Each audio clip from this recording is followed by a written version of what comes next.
আসসালামু আলাইকুম। আমি মেজবাহুল হাসান। বর্তমানে পড়াশোনা করতেছি হাজী মোহাম্মদ দানেশ বিজ্ঞান ও প্রযুক্তি বিশ্ববিদ্যালয় এগ্রি ফ্যাকাল্টিতে। আচ্ছা, আমি তোমাদেরকে আজকে দেখাবো কিভাবে চা রান্না করতে হয়। মূলত এটার কোনো ইন্টেনশন ছিল না।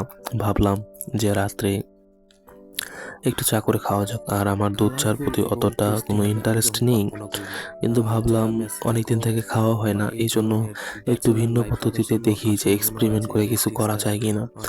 এই জন্য মূলত আমি চিনির একটা ক্যারামেল তৈরি করে ওইখানে চা পাতিটা দিছিলাম। চাটা প্রপারলি একদম বলতে গেলে ভালোই লাগলো। যেভাবে একটা কফি পরা পোড়া পোড়া সেন্ট ওঠে, সেই সেন্টটাও কিছুটা ছিল এই চা পাতিটা একটু ভেজে নেওয়ার কারণে চিনিতে। এইভাবে ভাজতেছিলাম, যখন লাল হয়ে গেছে একটু পানি দিয়ে এরপর আমি একটু দুধ দিছি। আপনারা জাস্ট একটু কালারটা এখন লক্ষ্য করেন। আমি এইভাবে কখনো ট্রাই করিনি, কিন্তু আজকে যে একটা এমন এক্সপেরিমেন্ট হয়ে যাবে এবং চাটা তৈরি হয়ে যাবে কখনো ভাবিনি। আমি ভাবছিলাম হয়তো কোনো গন্ডগোল হবেই, কিন্তু চায়ের কালারটা দেখেন এত সুন্দর হইছে। আর আমরা যারা ব্যাচেলার থাকবো ভার্সিটিতে, তাদের ক্ষেত্রে কিন্তু রাতে এই জিনিসটা একটা চমকপ্রদ বিষয় বলতে গেলে। কারণ আপনার কাউকে লাগতেছে না এক কাপ চা তৈরি করতে, বাইরেও যাইতে হচ্ছে না, জাস্ট একটা 10 টাকা দামের দুধের প্যাকেট আর চিনি চাপাতি থাকলেই তো হয়ে যাচ্ছে এত সুন্দর চা। আমি 1 কাপ দুধ থেকে 3 কাপ চা তৈরি করছিলাম।